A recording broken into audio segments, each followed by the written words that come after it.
Hindi ko alam mga boss kung sasangayon kayo sa sasabihin ko. Pero para sa akin, dagdag safety to sa ating mga drivers, lalo na yung mga bumibiyahe sa gabi. Sino na dito ang nakapagsakay kay Batman, kay Superman, kay letter T, kay letter K? Siguro alam nyo ng mga boss yung ibig kong sabihin. Kaya ito gusto nating iparating kay Papa Grab. Alam naman natin na matagal nang nirereklamo ng karamihan drivers yung mga fake names sa ating mga pasahero.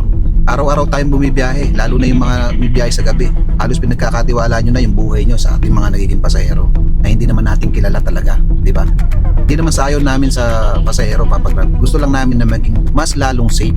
Alam naman namin na andyan na yung safety features ni Grab eh. Pero siguro mas magiging kampante kami kung kilala namin tunay na pangalan ng mga nagiging pasahero namin. Sana makarating agad kay Papa Grab na sana i-mandatory na nila yung pag-verify ng account ng ating mga pasahero. Yung totoong pangalan, mas maganda sana kung meron silang profile picture. Mas kampante tayong babiyahe sa gabi kung kilala natin ang tunay na pangalan ng pasahero natin. Dahil naka-record yan kay Grab, kung ano man ang mangyari, wag naman sana, mas madaling makikilala, mas madaling matitrace kung sino yung pasahero. Kayo mga boss, ano sa palagay nyo? Payag ba kayo na tunay na pangalan ng ilagay ng ating mga pasahero? O okay na sa inyo yung mga alias? So ilagay nyo dyan sa comment section, tag nyo na si Papa Grab, i-share nyo na din tong video na to para mas madaling makarating sa kanya. So yun lang mga boss, ingat sa biyahe, God bless.